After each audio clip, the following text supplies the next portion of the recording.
So I've been traveling to and from Australia for nearly 20 years. I know it's a long time. And every time I travel to Australia, I learn something new. And if you are traveling for the very first time and you might be wondering about the things you need to know about, especially if you're coming to Australia, this is a perfect video for you. We will divide this video in two sections. First, we'll talk about some general travel guidelines you need to know if you are a first-time traveler, which means if you haven't done any air travel at all in your life. And the second one will be Australia specific. So the things you need to be mindful of regarding traveling to Australia. I know it can be pretty challenging when you're traveling here for the very first time, as I've been through that situation many times myself as well. So without further wasting any time, let's get into the first section, which is about general travel guideline if you are traveling for the very first time. Now, the first thing I suggest you to do is check your flight times. So once you have booked your flights, you need to know when you are actually flying. And for some of you, you might be thinking, yeah, we should know about when we are flying. But I'm talking specifically if you are flying in the middle of night. Sometimes people misunderstand their flight times. So for example, if you are flying on 23rd of February at 12:50 a.m., don't rock up to airport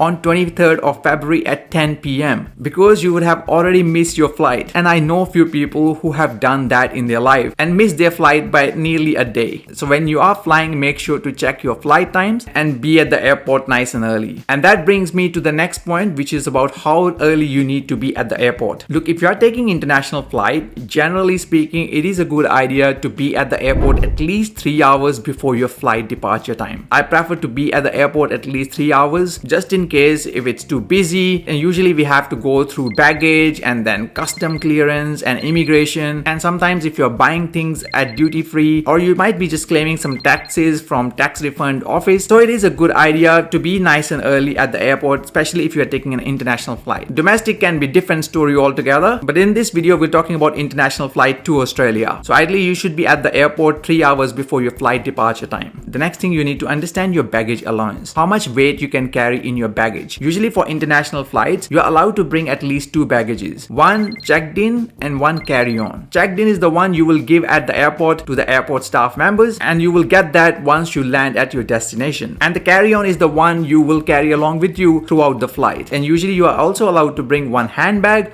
or a laptop bag as well. But hey, it depends upon the airlines. If you are taking a budget airline, possibility is that you may need to buy extra baggage. And usually in terms of the weight, the checked-in baggage is around 20 to 30 kilos and the cabin baggage is around 7 to 10 kilos. But if you are a student coming to Australia, then you might get additional baggage allowance as well. So my suggestion would be to check with your airline you're traveling with how much baggage they allow for students specifically. As I said, some airlines allow students to bring extra baggage, which is a bonus. So make sure to check your baggage allowances. Not only that, you also need to check the size of the baggage as well. The thing is, sometimes airlines get quite strict with the sizes and dimensions of your baggage as well. Most airlines usually get concerned with the cabin baggage sizes. So make sure to go to the website of the airline which you are traveling with and find out the dimensions of the baggages you are allowed to bring in. And still talking about your baggages, it's also important to understand that there are requirements on what you can carry in these baggages as well. For example, in your cabin baggage or carry-on baggage, so for your carry-in baggage, you are not allowed to carry more than 100 milliliters of liquids or aerosols. So for your perfume or facial or skincare, you need to make sure that you're not carrying more than the allowed limits. So if you are carrying any liquids or aerosols, make sure they are under the limits of 100 milliliters and they are in a clear pouch as well. It just saves you hassle, effort and money, because if it's above the limits, they will usually throw it out and you don't want to be in that situation. Also, don't carry any sharp things like blades or scissors in your carry-on baggage. And with the checked-in baggage also, you need to be mindful not to carry any batteries or battery operated things like portable chargers, laptops, phones, etc. It's better to keep these things in your carry-on baggage. Now, in terms of packing your carry-on bag, I suggest you to carry few things around like your documentation, your laptop, your cables, accessories, maybe a pair of clothes for changing, a few of your undergarments, socks and other necessary things you need. For documents, I usually like to carry this sort of a folder and I put all my important documents like travel documents, passport. If you're a student, you could put your COE, qualifications or any other necessary documents you're carrying. It just helps you to be a bit more organized. For your baggage, I suggest you put some sort of a tag on these bags so it's easier to recognize for you and if it ever gets lost, it's easier to get it back as well. And you should write your name, your address and your telephone number in this tag. And trust me, even if you haven't lost your bag, sometimes all these bags at the airport look similar, so you might be picking and swapping with someone else's baggage, because trust me, most of them look quite similar. Also, another suggestion I have is to carry an empty bottle with you. Don't fill it up until you have cleared your immigration and custom at the airport. This is particularly handy to save some money, because you don't want to end up buying water from the airports, and usually they're quite expensive as well. And even during your flight, you can ask air hostesses to fill it up for you in case you get thirsty, which I highly recommend you to do that to keep yourself hydrated. And if it's a long flight, I suggest also that you wear comfortable clothes. Don't put on any tight clothes that will make you uncomfortable during the flight. And if you want a comfortable flight, I also suggest you to buy a neck pillow, compression socks, earplugs or noise cancelling headphones. These are some of the things that are not too expensive but makes your travel really comfortable. Hopefully you don't come across crying kids in your flight. Fingers crossed for that. And during your flight, do not just sit down for the duration of your flight. Especially if it's a long flight, I suggest that you get up and move around a bit, and if you can, do some stretching as well. This will help with the blood circulation, and jet lag won't be that bad after arriving here. And if you are unsure about anything at all, you can ask the airport staff or airline staff for help. You just need to be asking them nicely, and usually they are quite helpful with whatever you need. So these were some tips in terms of the people who are traveling for the very first time. If you have traveled before, great.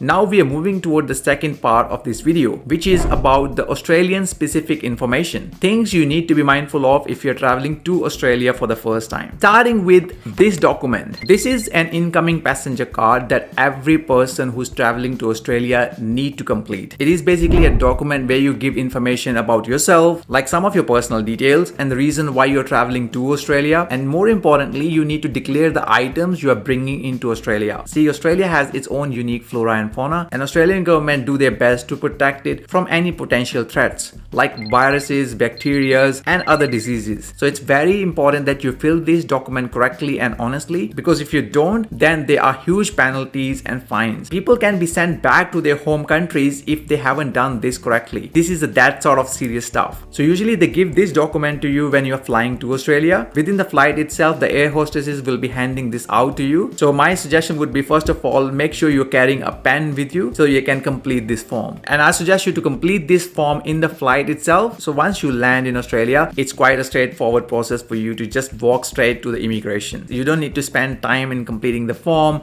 and then lining up afterwards. And by that time, sometimes there are too many people who have already lined up and you might end up being at the back of the queue. So complete this during your flight itself. And if you're unsure about something in here, don't stress too much. You can ask the immigration officer after landing. A lot of time, if I'm unsure about things, I just leave this empty, and then when I'm at the immigration counter, the officer will usually ask me about that and I'll let them know what I'm bringing in, and usually they'll help me out with yes or no depending upon what I'm bringing in and if it's allowed or if I need to declare that. It's pretty straightforward process. So declare anything you're bringing in, and if you're unsure, leave it empty and you can confirm that later on with the immigration officer. Now if you are coming to Australia and you have your family and friends here already, I suggest you ask them about their home address on where they are residing in case you are going to live with them, because you can provide that information in this incoming form as well. And if you are going to live in a university accommodation or student accommodation, my suggestion would be to get those details nice and early so you can include that in this document. And also any emergency contact you may have in Australia, you should get those details before arriving in Australia, as you need to put that in this document as well. My suggestion would be to try avoid bringing food at all costs if you can, especially if it's a home cooked food, fruits or any other thing, or homemade spices. Those things are no. If you are bringing any snacks, make sure they are factory packaged and sealed, and you're still required to declare them on your incoming passenger card. And if you are bringing any medications, make sure you have a prescription for that. So if they ask you at the airport, you have a prescription ready for that. So once your flight lands here, the first thing you will see is immigration. Now immigration officer may appear to be very strict and to the point, and sometimes you might feel that they are rude, but generally they are not. They're just there to do the job, and they're usually quite straightforward, and they expect you to provide straightforward straightforward answer as well. As I said, I've been traveling to and from Australia for many times. I have hardly seen any smiling immigration officer at Australian airports. But that's perfectly okay with me. I understand they're just doing their job, so I just try to be straight to the point as well and give the information they need from me. Usually, if you are coming for the very first time, they may ask you questions like why are you coming here, if you are studying, which course are you studying, which university you are going to study at, how long you're going to stay here,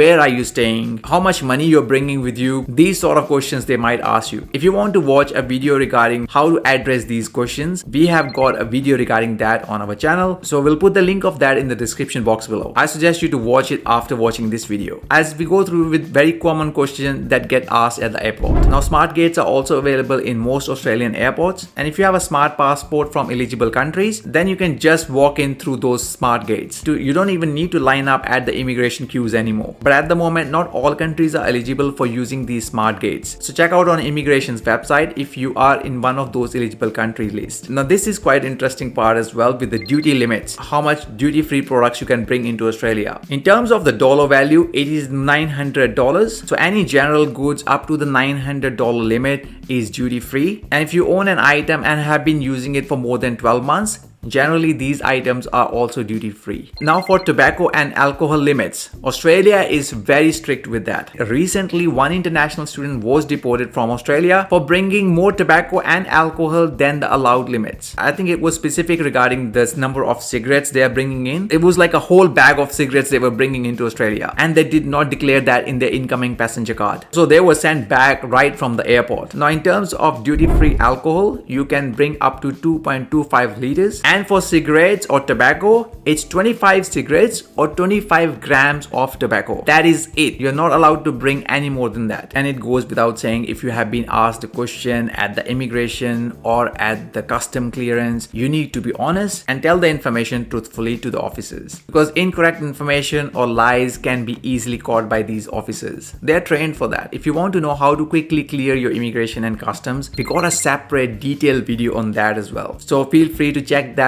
as we will link that in the description box below. Now, once you have cleared your immigration and customs, the next thing would be reaching to your destination. If your friend or family is picking up, great. That solves that problem. But if you have no friends or family here, then you'll need to find a transport to reach to your arrival destination. Now, if you are an international student, you should ask your university or institute if they offer a free pickup from the airport. Many universities and institutes provide this service, but you need to book that nice and early, and you need to confirm that with the educational institute you are planning to study with, and that will definitely save you some money. But if they don't provide that, then you'll have to look for alternative transport. Now, public transport or buses or trains are available in some cities direct from the airport to the city center, so you can look for that. Or there are sometimes sky buses which are linking directly from airport to the city centers also. If not, you might end up either choosing a taxi or a ride sharing service like Uber. Generally speaking, taxis are a bit more expensive, so a lot of you people use the ride sharing services, and I recommend that you bring some cash with you as well. Now, Australia is becoming like a cashless society. We don't use cash that much, but it's still a good idea to bring some cash in case your debit card or credit card does not work. Although most of the places do accept credit cards or debit cards, even in taxis you can use that, but it's still a good idea to carry around some cash. And if you got some cash leftovers, you can always deposit that later into an Australian bank account, which by the way you can also open before arriving in Australia as well, especially if you are a student or if you are coming to live here. Now, here are a few things that I suggest not to do at an Australian airport. It's my personal opinion, just to help you to save some money and sanity. Number one is do not exchange money at an airport. Exchange rates are usually pretty bad at any airport, not just Australian airport. So if you can avoid doing that exchange at the airport, it will save you money. You can do that once you arrive in a city center. But hey, in case you are in emergency, please use their services as well. They exist for a reason, but if you're not in emergency, you don't need it right away, then just wait until you reach a city center. Also, you don't need to buy a SIM card at the airport. You can always buy it once you reach the city center as well. Most of the time, you get a better deal